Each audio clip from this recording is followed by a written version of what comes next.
E fala, meus bitcoiners, como que vocês estão? Vamos para mais um dia de análise do nosso mercado cripto com o Bitcoin e as demais criptomoedas quase devolvendo toda a alta que a gente fez no começo desse mês.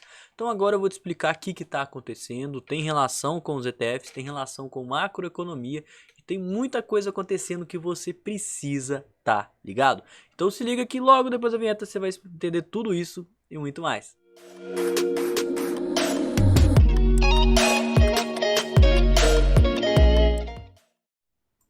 Na semana passada, muita gente foi pega desprevenida por conta do lançamento de última hora dos ETFs de Futures de Ether, né, o Ethereum.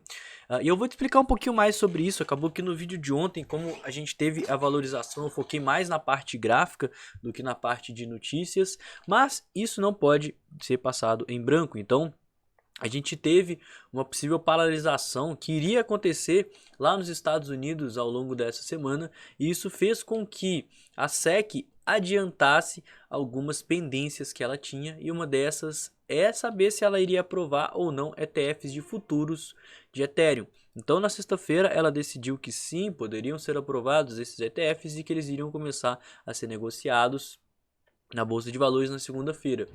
Então, quando isso veio à tona, que foi por volta aí de domingo, o mercado ficou super animado, o mercado começou a subir bastante, e na segunda-feira a gente teve a tão esperada primeira negociação dos ETFs de futuros de Ethereum. E como que funciona um ETF de futuro, caso você não saiba? Ele não vai ser negociado diretamente com base na própria criptomoeda. Então, as pessoas que estão entrando nesse fundo de investimento, elas estão comprando ali um contrato que vai variar o preço desse contrato de acordo com o preço do Ethereum nas corretoras de criptomoedas, o preço global aí do Ether. E já existem ETFs de Bitcoin que funcionam dessa forma, certo? Então isso aqui é completamente diferente do ETF de spot. Inclusive fala aqui, olha só, os ETFs de futuros de Ether acompanham os preços dos contratos futuros de Ether, que são os acordos para negociar um ativo em um momento e preços específicos no futuro. Então eles permitem que os investidores se envolvam na negociação de Ether sem de fato ter que possuir a criptomoeda. Então, na segunda-feira começou a ter a primeira negociação e várias empresas começaram a oferecer esses serviços, como a Valkyrie, a Vanek, a ProShares e a Bitwise. Porém, essa negociação veio muito abaixo das expectativas. Então, nas primeiras horas, a gente teve um volume de negociação de pouco menos de 2 milhões de dólares, sendo que a gente teve praticamente 10 vezes esse volume. 10 nada, a gente chegou à marca de bilhão negociado, na verdade, né? 100 vezes, 1000 vezes o volume negociado aqui em Bitcoin. Eu tô falando 100 mil vezes porque eu não lembro de cabeça. Mas que no caso do... Aqui, ó, tá até falando aqui, ó. Sobre o ETF de Bitcoin, negociou 200 milhões de dólares nos primeiros 15 minutos. Então, assim, foi algo abaixo da expectativa.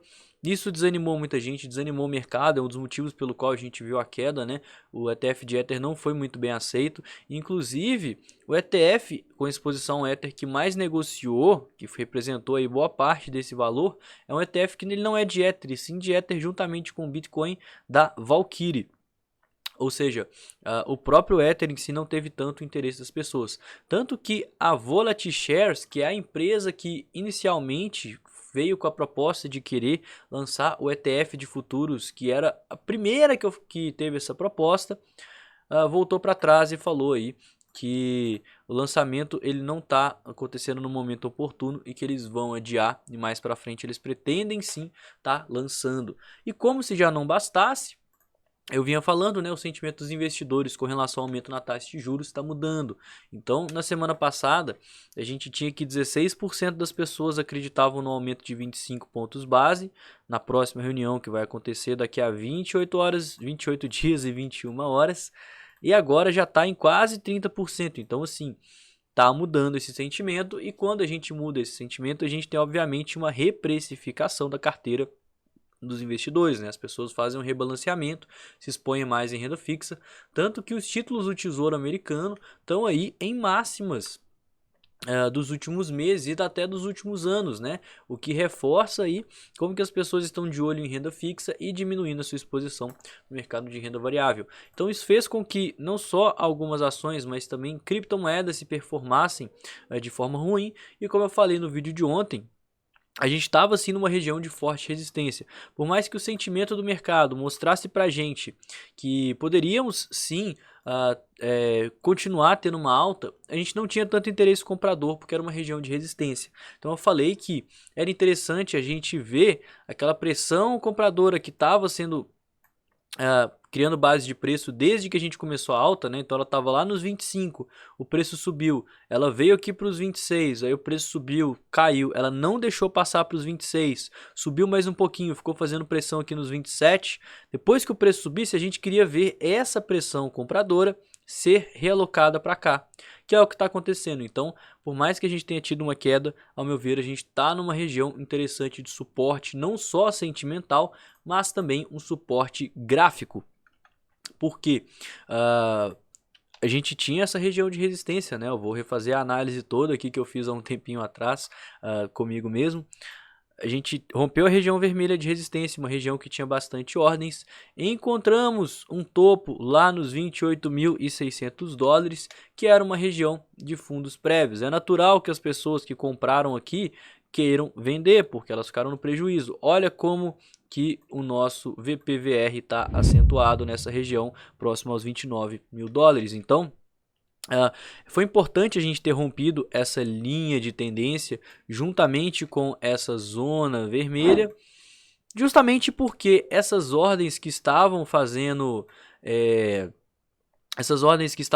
pressão vendedora foram todas varridas do mercado, certo? Então agora o Bitcoin, ao meu ver, ele está buscando por um fundo ascendente contra o fundo prévio lá dos 26 mil dólares, e que é uma correção saudável, porque a gente tem a linha de tendência que servia de ponto de resistência, agora está servindo de ponto de suporte. A gente tem a região das médias, a gente tem aqui pontos de Fibonacci, que inclusive são os mesmos pontos de Fibonacci que a correção da última pernada também respeitou, certo? A região aqui de 0,5%, o que denota aí uma oportunidade de, caso você tenha visto meu último vídeo, estivesse posicionado e fez parcial aqui, igual eu comentei que eu estava fazendo e fiz, você vai estar interessado em reentrar com parte dessas parciais aqui, porque é uma zona de suporte, é uma zona de interesse institucional de compra. A gente tem muito mais interesse comprador no livro de ofertas do que vendedor. E também a gente ainda pode estar vendo o preço cair um pouco mais, que continua sendo um fundo ascendente saudável, né? Porque a gente ainda tem mais suportes à frente. E vale falar que se a gente estender essa Fibonacci para todo esse movimento de alta, agora a gente está batendo também o nível de 382, que é um suporte bem relevante. Sobre o nosso sentimento, a gente teve um aumento considerável na relação de compradores e vendedores, certo? À medida que o preço caiu. Porém, vale ressaltar que o Open Interest caiu muito, ou seja, as pessoas que estavam em short saíram do mercado e não necessariamente entraram pessoas em long. Então a gente teve queda no Open Interest, o que fez subir o Long Short Ratio. Então assim, a gente tem mais pessoas compradas no mercado, mas não porque as pessoas estão querendo comprar, e sim porque os vendedores realizaram lucro. Então se o preço continuar subindo, a gente pode ver uma queda no Long Short Ratio, aumento no Open Interest, igual já vem vendo esse padrão. O que me preocuparia no sentimento nesse exato momento? Caso a gente veja o preço cair, e aí que o Long Short Ratio sobe com aumento no Open Interest, aí a gente pode estar vendo quedas um pouco mais acentuadas por questão de liquidez, certo? Então o que a gente precisa ficar de olho agora?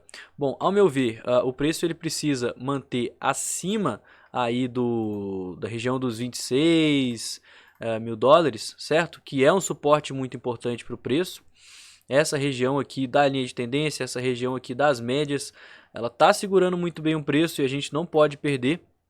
E principalmente, né, não ter aquela retomada brusca do mercado, tá? Eu acho que se a gente se manter acima aqui dos 26.900, 26.500, já é um cenário aí bem saudável e bem legal para o preço. E no mais, né, ficar acompanhando como que essas ordens aqui elas estão agindo e como que elas vão continuar agindo, porque ao meu ver, algo que está segurando o preço nessa região dos 27.300 são a grande pressão, no caso, né, a grande pressão compradora e institucional dentro das corretoras. Eu não sei se você reparou, mas enquanto eu gravo meu vídeo, aparece um QR Code bem embaixo da minha cabeça, que é esse QR Codezinho aqui. Deixa eu colocar ele aqui para você ver, olha só. Esse QR Code, ele vai te levar para um site muito legal, que é um site onde tem uma videoaula minha te ensinando a estratégia que mais me deu dinheiro com criptomoedas até hoje, o Triângulo de Ouro. Essa é uma estratégia que eu mesmo desenvolvi e eu tô ensinando gratuitamente ela para você. Então, escaneia o QR que acabou de aparecer aqui embaixo da minha cara, ou então entra no primeiro vídeo, no primeiro link que está na descrição desse vídeo, para você ter acesso a essa aula e descobrir de forma gratuita como que você vai utilizar a estratégia que mais me deu dinheiro investindo em criptomoedas. Então o vídeo de hoje foi esse. Espero que você tenha gostado. Se não me conhece, não conhece o canal, se inscreve, deixa aquele like, isso é muito importante. Não esquece de me seguir nas redes sociais que estão todas aqui em cima. E no mais eu vou ficando por aqui. Tenha um excelente dia, uma ótima semana e valeu, galera. Tamo junto.